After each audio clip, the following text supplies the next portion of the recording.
cristianismo surge como? Para as versões mais antigas que a gente tem. Monoteísmo. Zoroastro.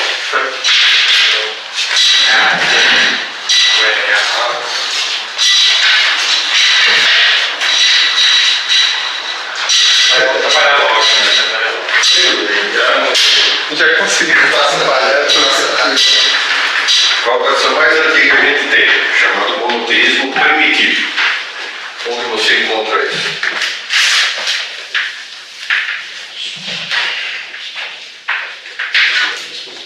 Em Abraão. Não. Não é anterior, na verdade. Como é que é? Os caras lá que. Não é o Zoroastro, Se encontra isso entre as populações, em ampla medida já extintas, as populações tecnologicamente mais primitivas da humanidade. Em geral, aquelas que foram empurradas para lugares de difícil acesso e de vida difícil. Então, por exemplo, os índios da Terra do Fogo, os Patagões, os índios da Califórnia, que os norte-americanos eram os mais, tecnologia mais vagabundinha, os chamados negrilhos. Negrilho não negrilhos são populações, por exemplo, das Ilhas Andaman, do centro da Península Malaia, ou no lugar das Filipinas, assim, né? Bem também de contato difícil, foram descobertos no Tibete e tal. Em geral, nesses lugares a religião se reduz ao quê? Por exemplo, Darwin, quando visitou os Patagões, pensou que eles eram ateus, não tinham religião. Aí depois os chilenos e os alemães foram morar entre os Patagões e descobriram que sim, senhor, tinham religião, mas não tinha, por exemplo, ritos, não tinha cerimônias de culto, não tinha nenhuma manifestação externa. Não tinha uma palavra especial para designar Deus. Vamos lá. Aqui que se reduz basicamente a dois princípios.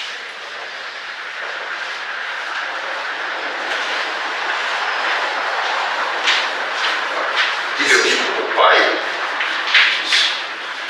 e remunerador. Fonte não. Remunerador significa o quê? Quem dá recompensa? Que dá recompensa? Dispensador de justiça. Que faz justiça, exatamente. Que faz justiça no sentido de que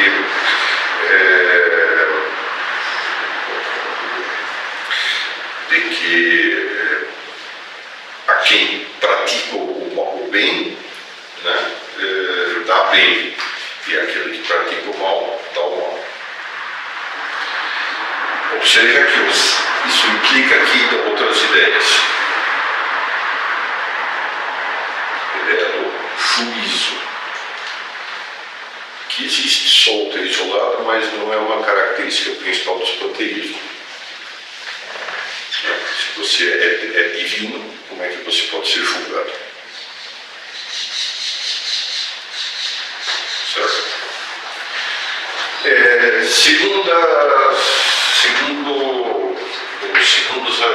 Segundo as aparições históricas, quais são? Agora sim, agora dá para mencionar. Foi onde? Nos Estados Unidos? Como é que é? Foi nos Estados Unidos? Eu não entendi. O primeiro? Sim. Patagões, índios da Califórnia, negrilhos, etc. Quando? Esses povos são, quer dizer, praticamente da aurora da humanidade, né? Então, uma manifestação disso é o fato de que os mortos são enterrados. Então, a partir de quando os mortos são enterrados?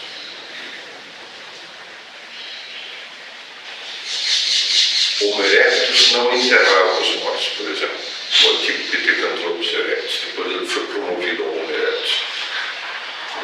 Do pessoal do Hélio e companhia, os amiguinhos do Hélio ali, né? A partir do momento em que você tem restos que são classificados como Homo sapiens, você tem um enterro.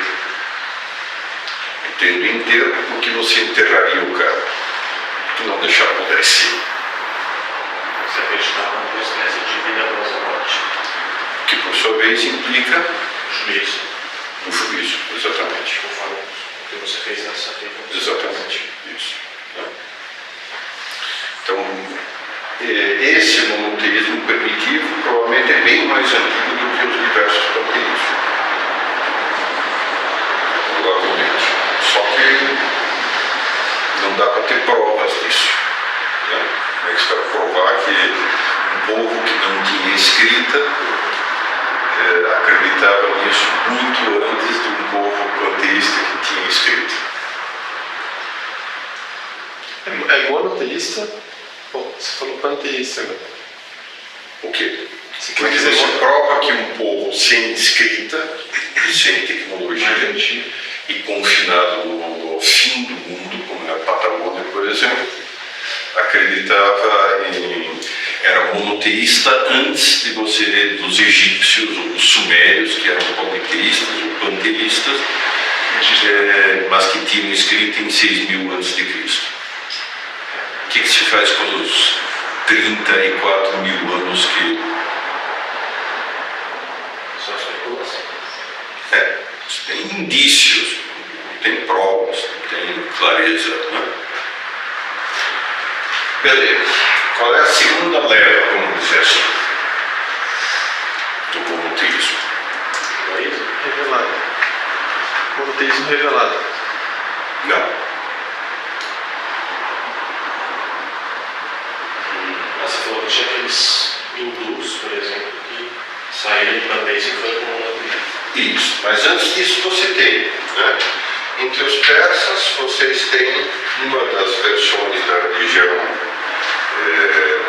de Ahura Mazda, é bastante monoteísta, aponta claramente para isso. Se vocês veem, nós temos uma epopeia persa sensacional, essa. Então, um ranking assim da Ilíada e da Odisseia, que mostra isso claramente. Depois, tem o Akhenaton no Egito.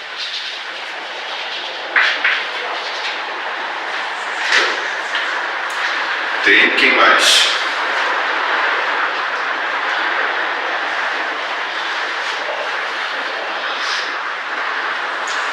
Ai, coragem, vocês estão... Moisés. Não, Abraão. Abraão, lamento infamar, mas Abraão provavelmente não era monoteísta, assim, claramente. Hã? Como assim? Não, repete isso aí, tá gravado. Já chegamos lá. De fato, Lao Tzu, por exemplo, Lao Tse, como vocês queiram, né? Introduz uma tendência monoteísta a essa linha hindu que já vimos, né? Agora, sempre uma característica comum disso tudo é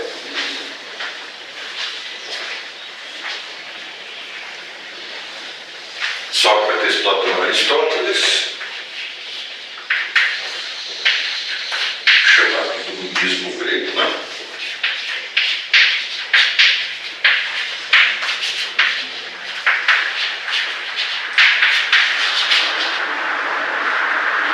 Tudo isso indica o quê?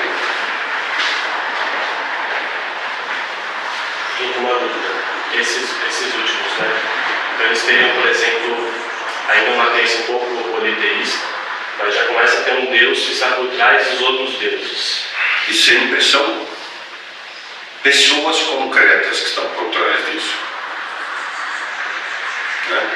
Ao contrário do panteísmo, que é uma espécie de invenção coletiva, uma deriva, um modo coletivo de pensar, os monoteísmos são quase sempre podem ser traçados, tem uma genealogia que é remonta a um determinado indivíduo.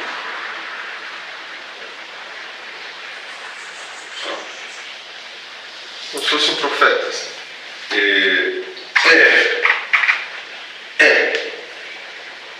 Né? Por isso são monoteísmos por revolução. Com exceção do persa. O resto são monoteísmos não por evolução, mas os monoteísmos por revolução. Diferença ainda dos monoteísmos por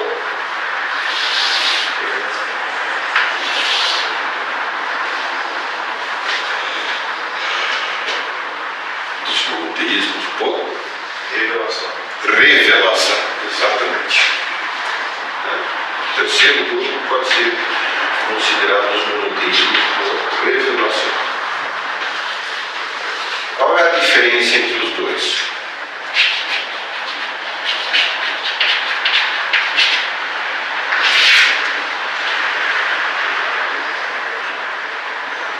Tem um livro sagrado? Estes são o esforço humano de se voltar sobre o próprio modo de pensar e chegar à conclusão de que aquilo que nós vimos na última aula, que o panteísmo não dá, é contraditório em termos. Em si mesmo ele é contraditório, portanto é autodestrutivo. Ao passo que na revelação, pelo menos subjetivamente, você tem o quê? Que é típico próprio dos três grandes monoteísmos, a saber, judaísmo, cristianismo e islã. Atuação direta de Deus. Exatamente. Quer dizer, esses aqui não estão dizendo, ó, nós recebemos uma mensagem de Deus. Esses, sim. E agora sim são os três, né? Moisés,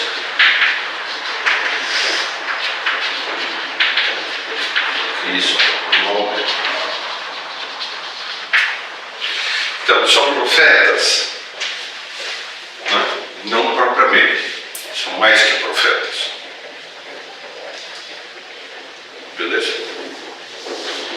Profeta, o Maomé sim se autoconsidera profeta, mas Moisés não se considera autoprofeta, né? Não se autoconsidera profeta. E Cristo também não. E Abraão não tem a intenção propriamente de anunciar uma doutrina monoteísta. Certo? Tanto assim que, em muitos casos, a formulação bíblica é, em geral, não terás outros deuses antes de mim. Os primeiros escritos da Sagrada Escritura. A formulação, né, não é eu sou o Senhor, o único Deus. Nem também a formulação não há outros deuses. E sim a formulação não terás outros deuses antes de mim. Ou seja, negão, o teu problema é comigo. Esquece o resto. Esquece os carinha.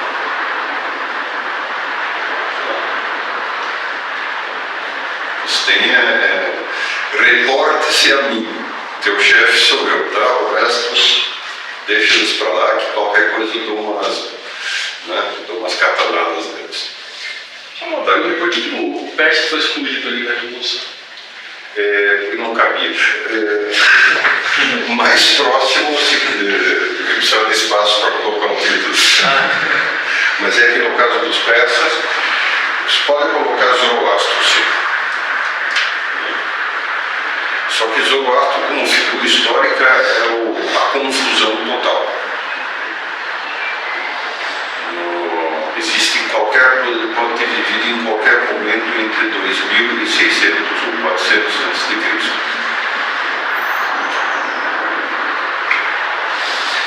Agora, essa aqui, todos esses vivem, curiosamente, numa época circunscrita historicamente entre o século VIII e o século VI a.C. que é a chamada era axial. Era axial, por quê?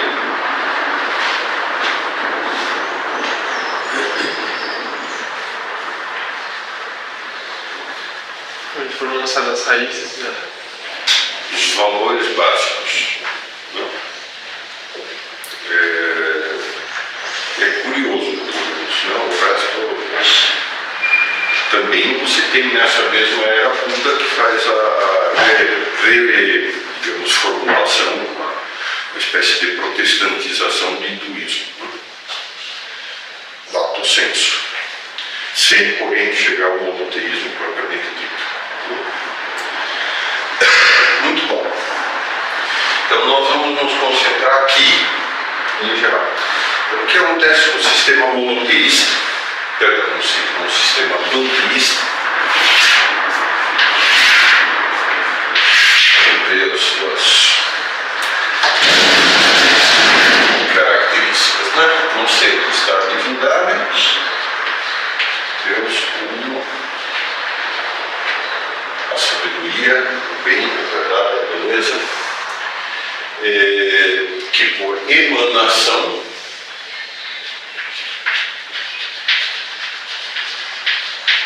aqui a imagem da fonte, né? Produz sucessivamente camadas de ser cada vez mais distantes dele, certo? É o modelo da casca de cebola. Até que você chega na matéria, que é o nível mais baixo, mais distante, menos mínimo de divindade, portanto, o mínimo de ser. Portanto, todo o ser, toda a substância,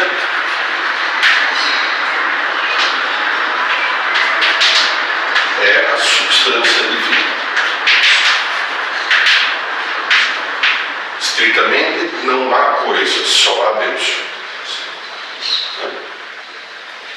Você tem tempo cíclico. Portanto, uma saída das coisas de Deus e um retorno das coisas a Deus. Você tem uma lei, um logos do desdobramento cósmico. Ou seja, se usar palavras que estão muito difíceis, vocês avisam.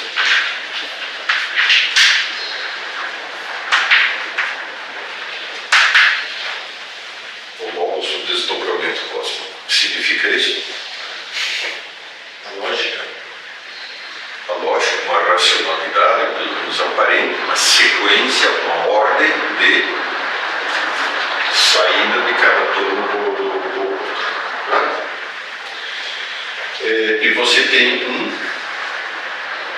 agora, como esse logos, a lógica, a sequência do desdobramento não é uma sequência que dependa da vontade humana, de fato, se você não é alguém separado de Deus, então coincide. O que acontece? Você tem um destino. Você tem um destino, ou seja, você está submetido a essa lógica e não tem jeito de fugir dela.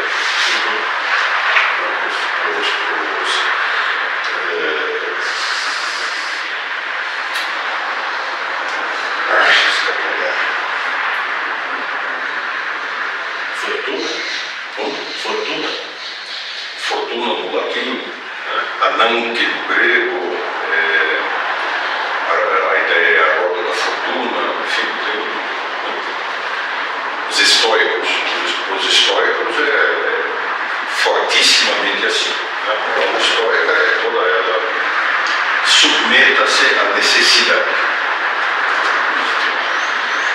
E você tem um impulso básico que faz com que Deus saia de si e retorne a si. Esse impulso básico pode ser de dois tipos, a saber, o que te impulsiona. O amor ótimo.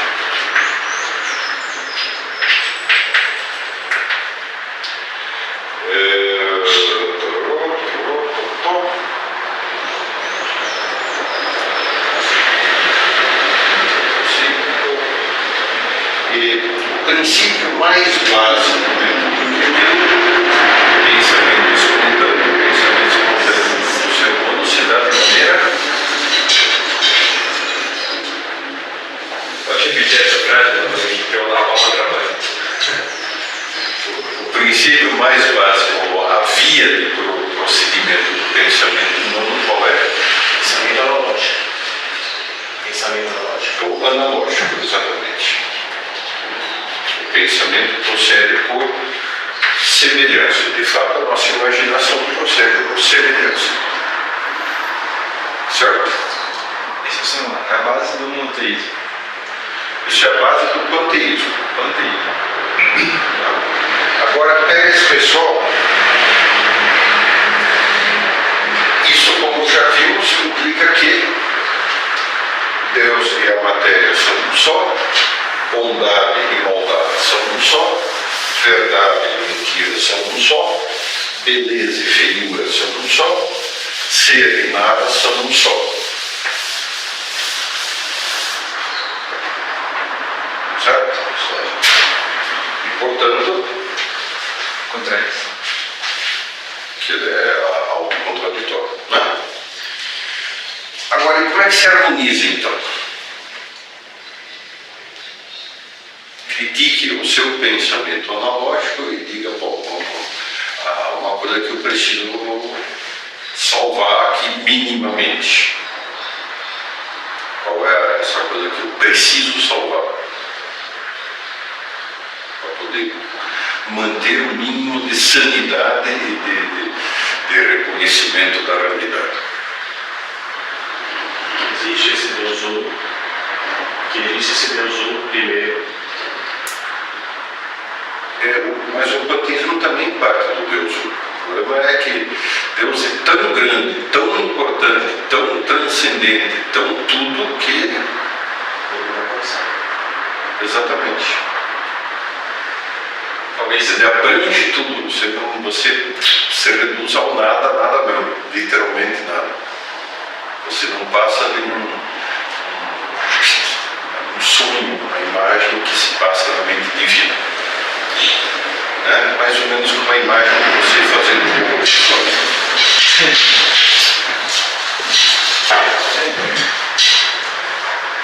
Então, se eu juntar realidade e sonho dessa forma, acabou. Não há mais verdade, não é nada. No fundo, não posso mais falar, não dá mais para pensar. Desiste, vai para casa. O que você está fazendo aqui? Né? Dá para entender isso? Então, qual é a coisa mais fundamental que eu preciso salvar? Para poder pensar. Alguma coisa existe. Alguma coisa existe. É afirmar o ser. Tem que afirmar o ser, pelo menos. Deus é diferente da sua criatura, né? Tem a criação e tem Deus. Ou seja, isso se chama princípio da não contradição. Eu preciso salvar o princípio da não contradição. Se eu não salvar o princípio da não contradição, ferrou. Joga toda a biblioteca do Congresso dos Estados Unidos, mas todas as bibliotecas do mundo no mar mais próximo. Esquece esse papo de aquecimento global, de ecologia, moral, todo esse troço, porque é tudo ar quente. Não? Então, a primeira grande coisa é distinção entre Deus e para que seja possível qualquer distinção, para que seja possível manter o princípio da não contradição. Tem que ter Deus e tem que ter o mundo. Portanto, eu preciso repensar a relação entre Deus e o mundo. Que o panteísmo pensava em termos de fonte, que tem uma continuidade com o rio. Ou outra imagem entre a sua mente que pensa e as coisas pensadas. Posso continuar pensando as coisas dessa forma? Não.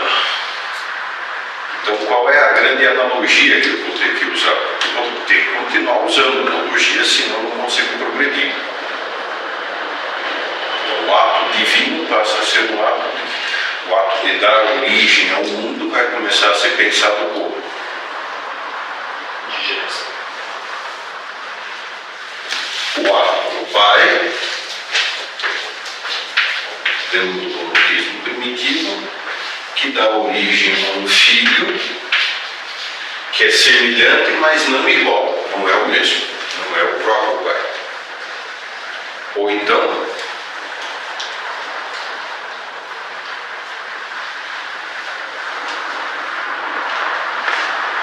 a imagem do artesão, do oleiro,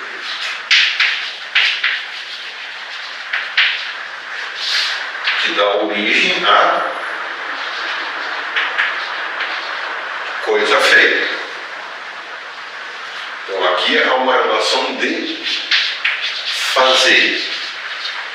Aqui há uma relação de gerar. Sem continuidade. Certo? Mas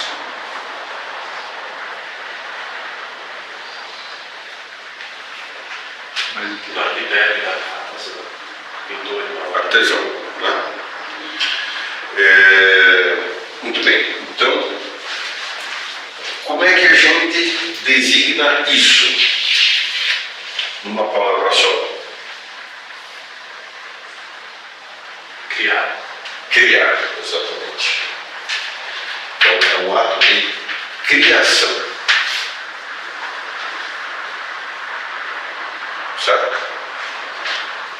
Não um ato de analogia, etc. e tal, mas sim um ato de dar origem a algo externo. Até aqui, beleza? Com isso, o que acontece? Todo ser e toda substância passam a estar numa situação de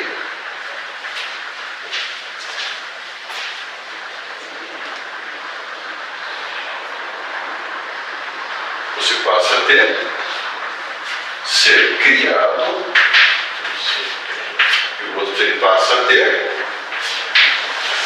ser eterno.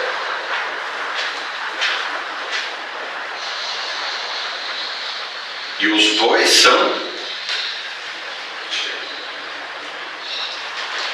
totalmente diferentes, profundamente diferentes, incomensuravelmente diferentes. Não, como assim?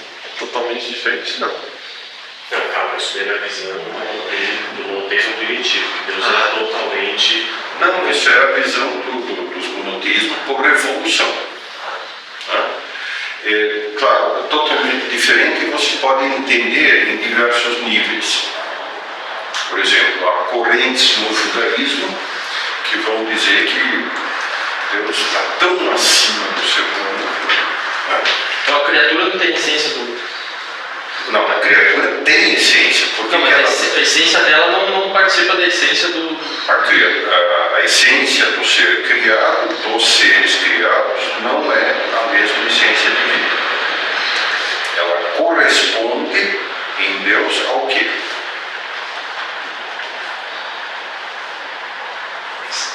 Semelhança. Não. Pensa, você vai fazer alguma coisa, certo? Você não está satisfeito com os microscópios e quer montar um novo microscópio, certo? O que você vai fazer?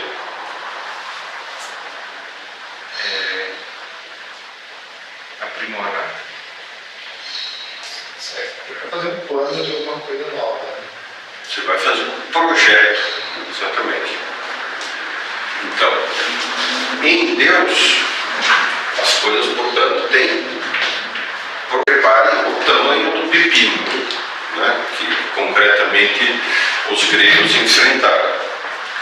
Boa parte, por exemplo, do taoísmo, do Lao Tzu, né, ou do Akhenaton, ou do comercialismo, etc. e tal, não conseguiu dar uma filosofia porque o pessoal fracassou na tarefa de fazer o quê? De aprimorar a linguagem para poder analisar as coisas.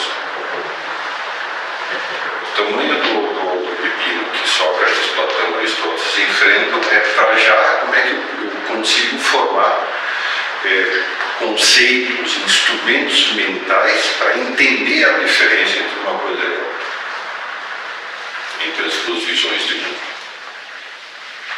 Se você fica usando as mesmas palavras, por exemplo, semelhança, por exemplo, diferença, por exemplo, essência, por exemplo, tal, sem precisar o sentido, o que acontece? Não vai para canto nenhum. Então, o projeto em Deus, o projeto de cada coisa nesse mundo, se chama Ideia, imagem.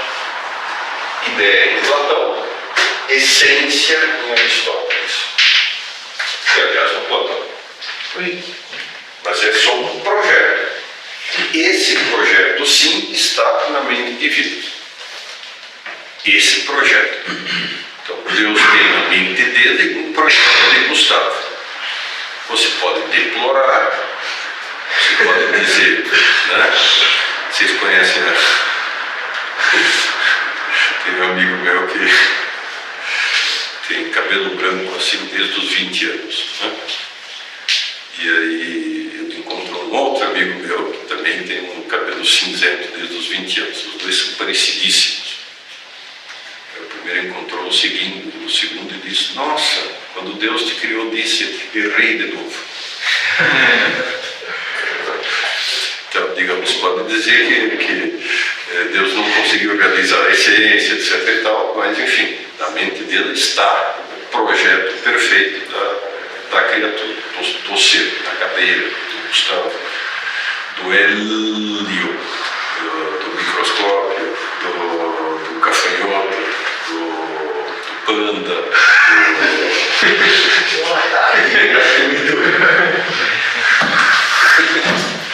do grande panda chinês.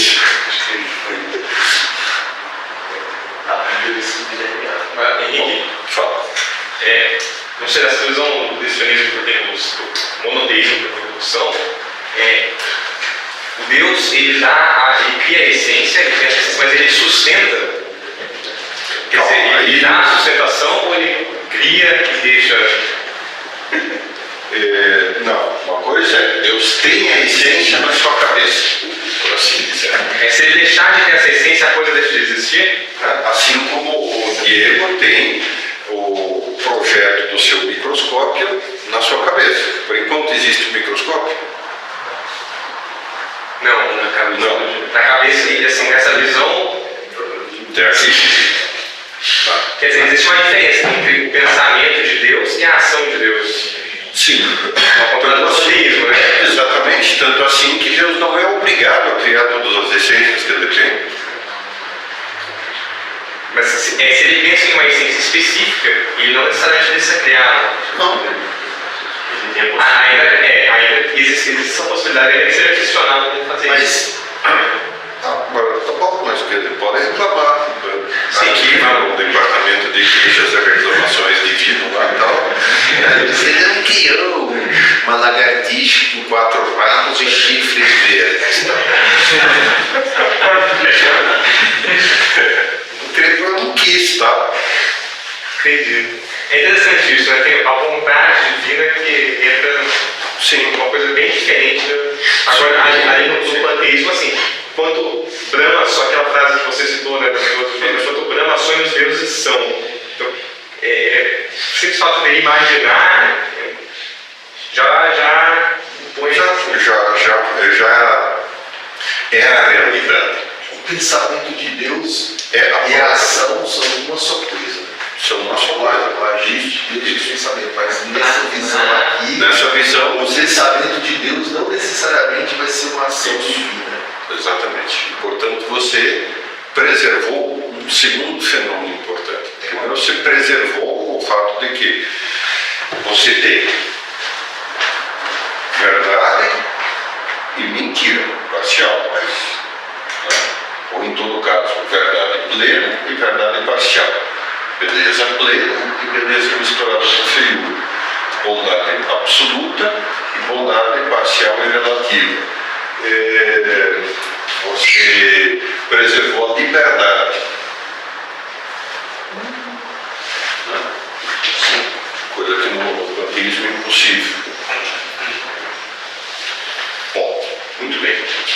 Então, o projeto em Deus chama-se essência. Agora, no momento em que o Diego foi lá na oficina, né? Montou um microscópio novo. Cadê? A essência está nesse microscópio ou não? Sim. Sim, o projeto está no microscópio. De uma maneira totalmente diferente daquela em que ela está na cabeça dele. Certo? E tanto está lá que qualquer usuário que se ocupe desse microscópio sem conhecer o Diego vai poder dizer que isto é um microscópio, exatamente. Eu entendi que não necessariamente é o que estava na cabeça dele. Nunca realiza de maneira plena, certo? Então Deus para eles não era perfeito, né? Ou não chega a afetar isso. Não, é que veja, a perfeição divina é a perfeição divina.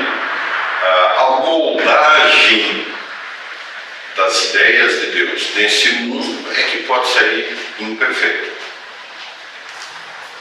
Por quê?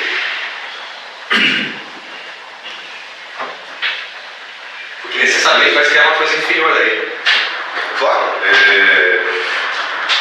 Deus é ilimitado. Certo? Agora, este mundo, por definição, é limitado. Então, faça um mundo, plasme uma perfeição ilimitada num mundo limitado. Se você conseguir resolver isso,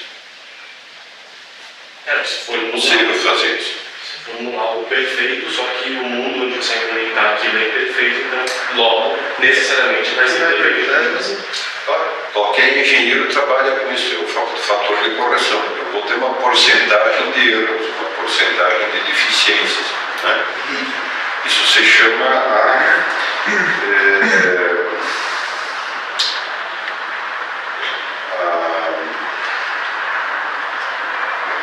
necessário de ser contingência.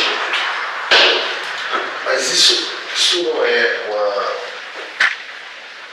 um resquício dessa visão panteísta que Deus é perfeito, mas as coisas materiais são o grau máximo de imperfeição.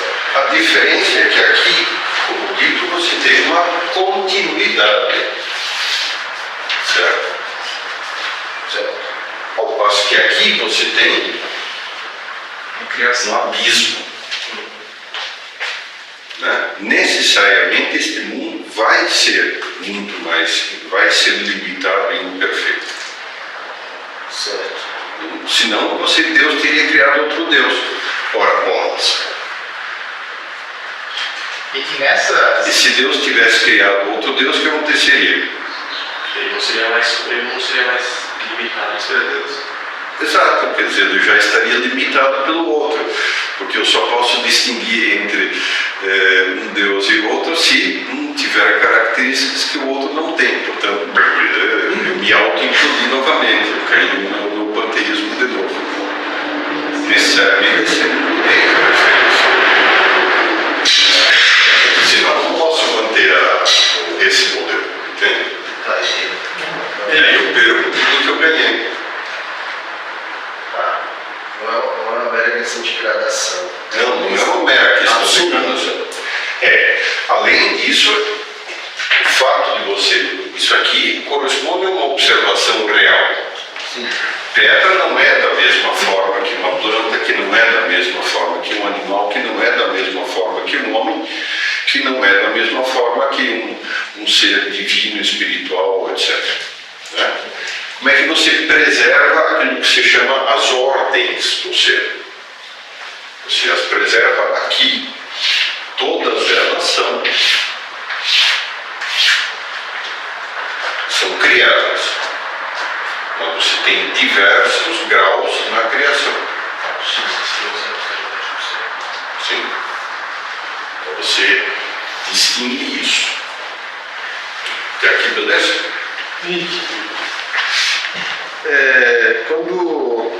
Quando teve Cristo, teve uma exceção a isso aí. Sim, mas não quero entrar em Cristo ainda, nem de longe. Tá? Porque quando estamos só nas... Então a criação da criação, ela fica fora desse esquema, no paralelo, ela corta essa linearidade, né? Como assim a criação da O criação? microscópio do Diego para Deus. Não, é evidente que você tem pedras que simplesmente se limitam a estar aí, como diria o Heidegger, né? Plantas que crescem e tal. E você tem um ser aqui, né, que somos nós, que é capaz de participar da criação, de subcriar, diz o Tolkien. Nesse sentido, é análogo ao divino. Isso é de todos os monoteísmos. Esse troço aqui é muito diferente. Esse bicho aí é muito estranho. Bom, mas voltando. Aquilo que damos o nome de essência aqui se traduz no quê? Em entes que têm substância. Então, aqui isso se chama substância. E na cabeça do Diego e de outros seres estranhos como ele, né, a substância se transforma em conceito, mas é o mesmo projeto.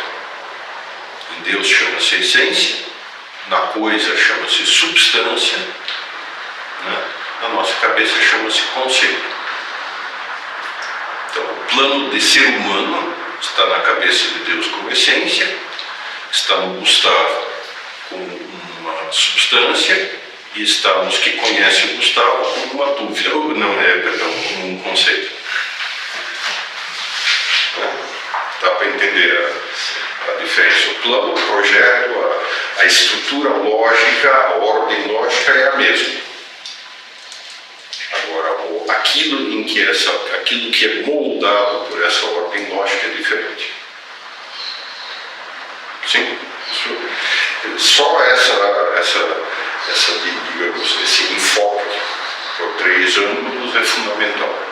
Só isso já seria o principal de todos os instrumentos para se entender o monoteísmo. Bom, agora vamos lá. Então, a origem do mundo é a criação. Deus em si é eterno, o mundo se origina por criação. Então, agora, quando que o mundo se origina? No ato de vontade de Deus. Quando? Sei lá. Né? É que nem a história do professor de matemática contando a fábula dos 3 porquinhos para o neto. Era uma vez, no tempo T0, 3 porquinhos, P1, P2 e P3, e o lobo era uma floresta F. Então é um T0. Não sei qual é o T0, mas em geral, o T0 é como uma contagem do tempo universal, é mais fácil do nosso Deus. Né? Então o T0 ninguém tenta, na antiguidade, ninguém tenta medir o T0. Quer dizer, foi na manhã do dia 14 de junho de 4006 a.C., às 9 da manhã, que Deus disse: e faça-se a luz. Né? É um tempo místico T0, tá? Um tempo simbólico. Então a criação tem início, mas também tem o quê? Continuidade. tem continuidade. Né? E se tem continuidade, isso aponta para que tenha um fim. Né? Então você tem um tempo TF também. O que significa que o tempo cíclico dos panteísmos se tornou linear, exatamente. Agora ele vai de um lugar para outro lugar. E como é que se explica os ciclos que continuam presentes? Exatamente. Você pode ter um tempo, digamos, chamado helicoidal. Né? Então, por isso o tempo tornou-se linear. Tem que ter um fim necessariamente? Como? Tem que ter um fim necessariamente? Pelo menos, quer dizer, você está indo para algum lugar. Se teve um início, e o mundo não é eterno, porque só Deus é eterno. Você tem a origem, a condição e o fim das coisas. Exatamente. Apontar, indicar, em alguns lugares mais fortemente, uma preocupação próxima, em outros lugares é uma preocupação geral. Mas todo mundo Não parecia assim uma ideia, digamos, judeus, cristãos e maometanos e monoteístas em geral, o tempo vai acabar. Vai ter a prestação de contas final. Não poderia ser uma criação que começou, mas que E não termina, não termina? sempre eterna. E aí?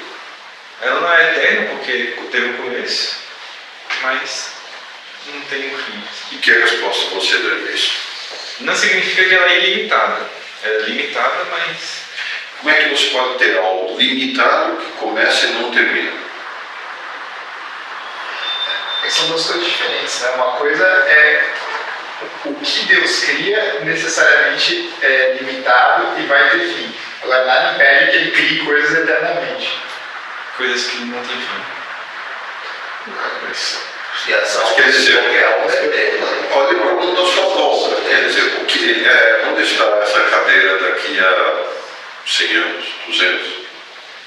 O que você conhece assim, construído por mãos humanas que tenha 5.000 anos? É evidência que os próprios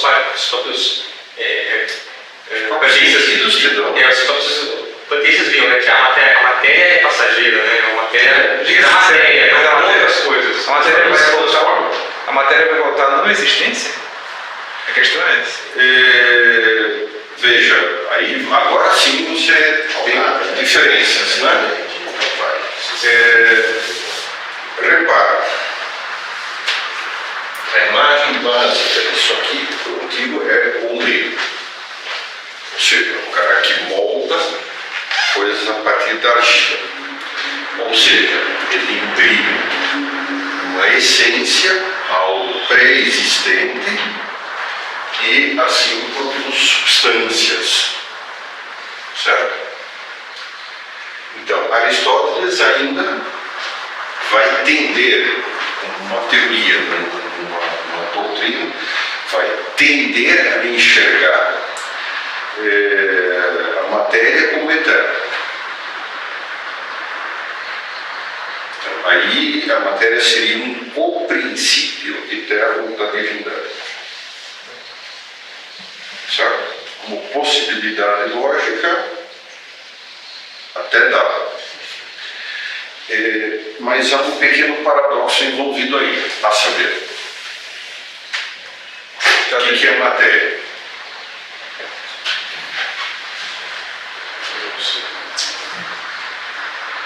Matéria é a possibilidade de ser moldada em formas diversas, certo? É isso? Certo? Pode se dar, né? Pode assumir. Cada vez que você tira uma forma, quer dizer, por exemplo, pega o hélio e bate no liquidificador. Né? Você obteve o quê? Pasta. Aí, isso aí você seca e começa a separar as proteínas. proteínas por eletroforese, aminoácidos, etc. E tal. Separou tudo e tal.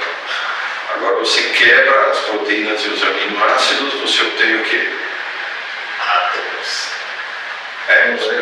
Carbono, hidrogênio, oxigênio, nitrogênio, algumas cositas mais. Né? Ou seja, cada vez que você tira um nível de forma, Você chega a outras. você chega a outros que têm maior índice de possibilidade. O carbono, a partir do carbono, você pode obter muito mais coisas do que a partir de extrato de músculo, por exemplo, de citoplasma. Né? Então, quanto mais você chega na matéria, mais possibilidades você tem, certo? Só que possibilidade significa o quê? Não há. Que essa coisa não é. Cada vez você é menos, cada vez aquele troço é menos, não quantitativamente menos. Ele é menos algo. Tudo bem? Prolonga esse processo. O que é a matéria-prima original, básica, fundamental? O que é?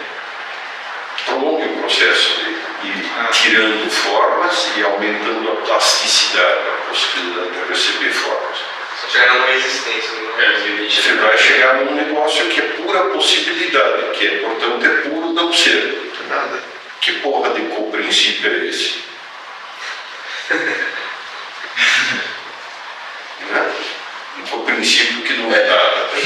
É por isso que na afirmação, acho que é tomista, de Deus cria do nada, faz todo sentido. É a afirmação judaica, essa é a afirmação do Gênesis revelado.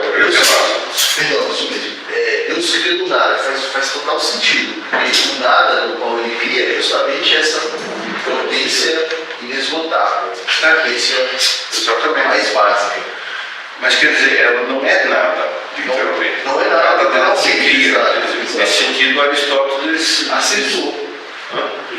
Não, acertou, mas não acertou. Quer dizer, em que sentido você pode atribuir ser a algo que é pura possibilidade? Certo, perfeito. Estritamente não faz sentido. A questão é que o Aristóteles ainda não entende o ser como uma coisa básica que é entender como nada. Bom, muito bem. Então, tempo já vimos. Lógica. Né? Esse mundo aqui está logicamente estruturado. Né? Ele corresponde a todo um plano feito na mente divina. Diga. Só as coisas materiais que, a partir de criadas, tem que ter fim. Né? Só as coisas materiais, a partir de serem criadas, é que razoavelmente terão fim. Agora, como a alma não perde forma, né? As coisas espirituais, né? Criadas. As coisas espirituais são a própria ordem estruturadora dos materiais. Entendi. Né? Ao contrário do panteísmo. No panteísmo você imagina uma alma Gasparzinho, assim, entende? Então, Deus teria criado anjos, que são criaturas de luz, transparentes, que fazem flop, flop, flop, flop, flop, vão pra cá, vão pra lá, né? Batendo asinha, ou rapidinho, etc e tal. Estou sendo um pouco desrespeitoso, mas, né? Claro, a transição é lenta e demora um pouco até tirar essas imagens da cabeça, né? Mas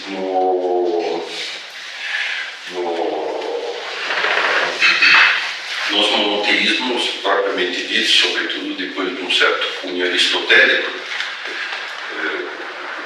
não precisa postular entidades de uma espécie de pasta espiritual. Aqui fazia sentido você imaginar seres com graus diferentes de realidade. Aqui você não precisa entender os anjos ou as divindades como uma espécie de matéria sublimada. Isso é sobras ainda do panteísmo. Os alquimistas, quando destilam as coisas para tentar chegar na essência, os óleos essenciais, por exemplo, né, dão uma visão totalmente panteísta ainda. O que a arte cristã faz de pintar anjo bebezinho Como é que você vai representar? só para ser bonito, né? É claro, mas como é que você vai representar? Né? Então, não tem problema do ponto de vista prático, catequético, para ajudar a imaginação das pessoas, sim. Né? Mas quando se diz anjos são seres espirituais e tal, você não está postulando que eles são feitos de uma matéria destilada, assim. Que eles são semi-materiais. Você está postulando de que eles são pura estrutura lógica. Se quiserem, ideias sem corpo. Tá? Bom, como é que fica? Reparem que continua a existir a questão da saída e do retorno. Ou seja, Deus cria por quê? E o mundo volta por quê? O Logos foi eliminado? Não. O Logos continua presente como estruturador da criação. E o impulso amor-ódio, Eros, em Platão,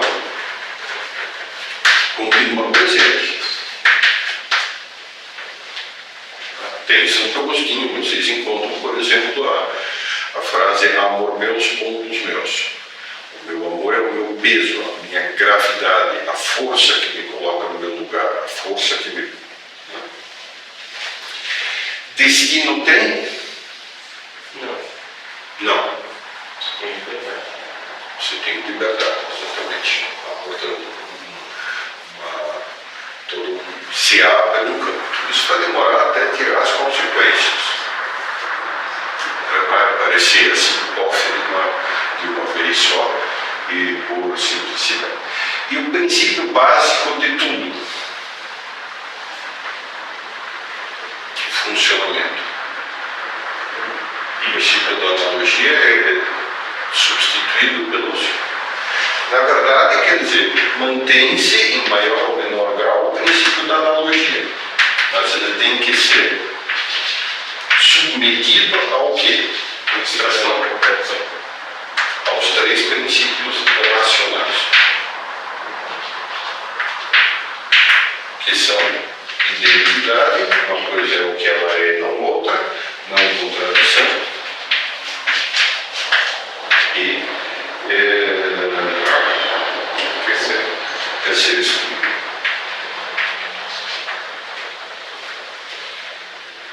Porque esses três permitem fazer a crítica desses três. Até aqui, beleza?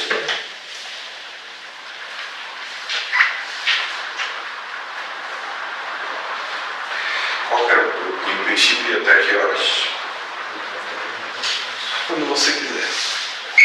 Mas quanto tempo de vídeo é isso? Tem mais 1 hora. Não, mas já foi 1 hora, quase 1 hora de aula. E como é que você preveja que vai até que horas? É que eu não sei se começa outro ou não. Outro pode ir longe. Outro é o quê? São os monoteísmos por revelação. É que, bom, A gente pode fazer uma... pode fazer outra aula. Na próxima data você começa esse tema. Não, na próxima aula vai ter uma de cristianismo e islamismo. Você pode... Entrar por aí. São mais duas, não é isso? São mais dúvidas, né? Ok. Então, isso é o que está subjacente racionalmente. Isso, por sua vez, vai coincidir. Então, podemos fazer uma rápida incursão do judaísmo. O que o judaísmo acrescenta a isso?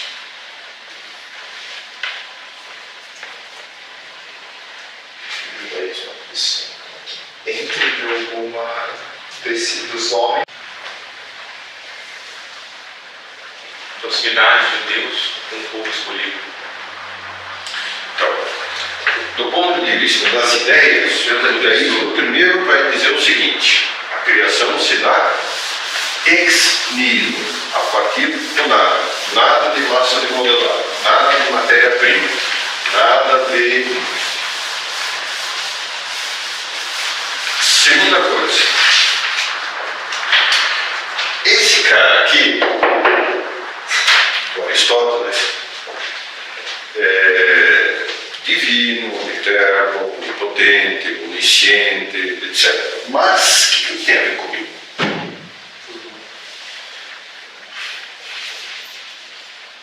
Não? Como em geral os deuses panteístas.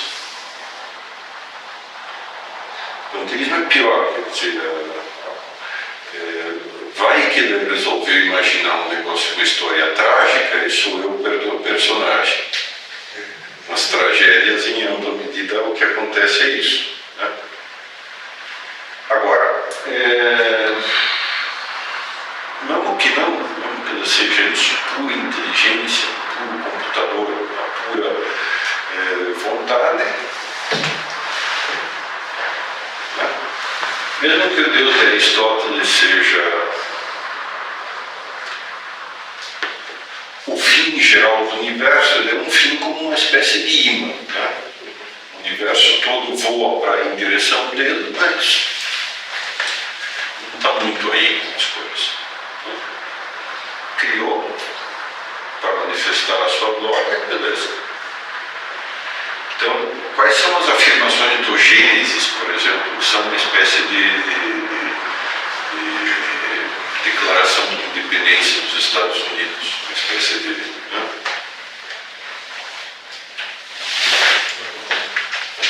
O homem é criado de uma forma diferente do resto da criação, porque a ele é dado a princípio uma participação divina que as outras criaturas não têm. Então, antes de mais nada, a criação se dá a partir do nada. Ex nihilo. Criação não pressupõe nada. Ou seja, Deus não é apenas alguém, Deus não precisa de nada. Ele é total, completa e inteiramente autossuficiente.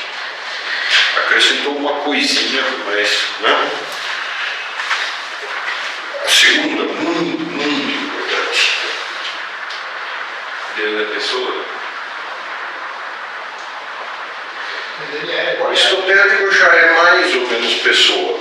Não é pessoa porque nem há o conceito de pessoa nesse momento. Né? Ele viu que era bom. Ele viu que era bom. Ou seja, a criação é boa. Boa, absolutamente boa, integralmente boa, intrinsecamente boa, sensacional. Portanto, que você pode se rejoice nela, que você pode vibrar com ela. Terceiro ponto. Para Aristóteles, por exemplo, a contemplação desse conjunto da esfera divina, só isso já vale a pena para viver, já é fim da vida. Né? Para o judeu, não. Amar a ser. Isso. Né? Por que você pode amá-lo? Porque tudo que os brinquedos que ele te deu são bons. Né? Você é, o homem é mais semelhança de Deus. Nesse sentido, pessoa. Nesse sentido, Deus é pessoa. Isto é imagem do divino? Sim, é no sentido de que todo mundo sempre produz a sua semelhança. Olhem lá embaixo, ainda tem aquele negócio que você tira o pininho, põe dentro de casa e fora de casa? Não. Não tem mais? Não. Foi eliminado? Que pena. Aquilo era útil. Nossa, Né? realmente. Porque quando tinha, você via o caráter do cara pelos buraquinhos do alfinete. Né? O cara quadrado certinho tinha um buraquinho só, né? Que ele enfiava certinho o alfinete. Mas tinha 12 buracos concentrados vagamente em forma tal, o alfinete enfiava em vários ângulos, etc. E tal, né? Então todo mundo produz a sua imagem e semelhança. O modo como o cara veste, os botões, tudo mostra como o cara. Né? Nesse sentido, aqui o mundo é imagem e semelhança, é imagem de Deus. Mas não é semelhança, ou seja, há uma analogia, mas essa analogia é vaga e distante. Ao passo que, pelo menos para o judeu, isso aqui é reforçado. O sentido total só vai se poder entender depois, com Cristo. Mas nesse momento, pelo menos, já está indicado. Depois é possível relacionar-se com Deus. Ao passo que aqui era só contemplar. Ou seja, eu fico sentado numa poltrona e assisto o filme. Não posso interferir porque não há forças para interferir. Né? No caso do judeu, não. Ele é participante ativo da história divina.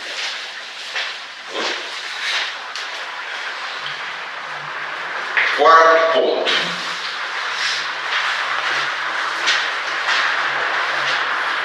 Deus seleciona e se vincula, se compromete, ou seja, faz uma aliança no testamento, né? Com quem?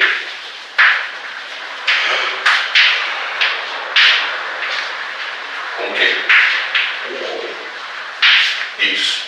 E dentre os homens, não com todos os homens, mas com alguns homens selecionados. No caso, concretamente, o povo de Israel, através de Moisés. E isso, por sua vez, remete a algo anterior, que é a aliança com Abraão. Ou seja, isso aqui significa uma interferência de Deus na história.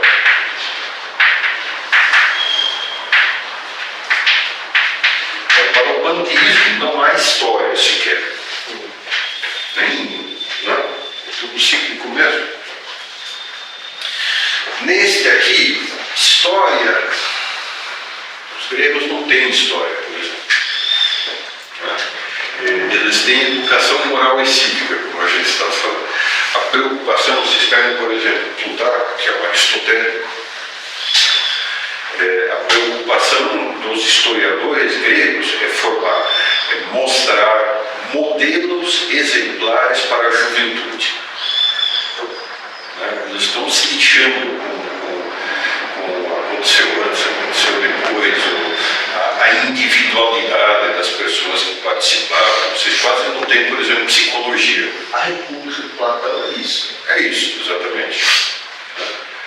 Interessa o modelo ideal, não acontecimentos históricos concretos. Ao passo que para o judeu, não. É totalmente diferente. Só ver as genealogias. Quer dizer, é muito importante. O que me define é o ultra-trisavô, o hiper-trisavô, trisavô, bisavô, etc. Tatá, e assim por diante. Há toda uma incorporação da história, que existe também em outros povos, mas no caso do judeu é especialmente importante. Por quê? Porque através da história há uma aliança pessoal de Deus com cada membro do povo. E, portanto, uma história de fidelidade pessoal.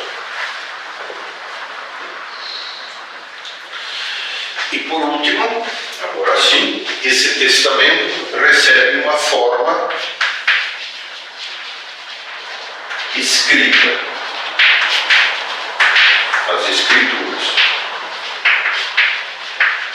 Então, esse vai ser um ponto fundamental, especialmente de diferença com o Islã. Para o judeu, nas escrituras se exprime a lei. Depois se exprime a história e se exprime os profetas. E a lei é não só lei moral, como lei higiênica, lei social, etc. No fundo, muito semelhante à Sharia muçulmana. A lei hebraica tem que regular todos os aspectos da vida do povo como o povo selecionado, o povo de Deus. Portanto, há dimensões individuais, mas também a dimensão social. E, inclusive econômica, apesar de certas pessoas insistirem que o liberalismo é a maior maravilha sobre a face da Terra, como o ursinho panda, que tem lá uma foto do Adam Smith no interior do seu armário e acende uma vela para ele todo dia. Né? Bom, Em inglês. como é que é? É em inglês. Isso foi fundamentalmente para acordar. Estava roncando, ele estava atrapalhando tudo. Brincadeira. Já está. Agora, o que salva o judeu disso é de fechamento islâmico é justamente o fato de que tem história. E de que, quer queira, quer não, esse testamento é flexível. Quer dizer, muitos dos preceitos reais que estão contidos no Deuteronômio, etc., o Pentateuco, os 5 primeiros livros da Sagrada Escritura, já pela sua própria necessidade foram deixados de lado. Não todos, alguns simbólicos continuam, mas muitos de fato não. De 7 em 7 anos, o indulto total dos escravos, por exemplo, não se podia pôr em prática, não se conseguia pôr em prática. Bom, então esses são os aspectos excepcionais, digamos assim. Né? E especialmente isso, que é único. Isso precisava ter muita cara de pau para dizer, né?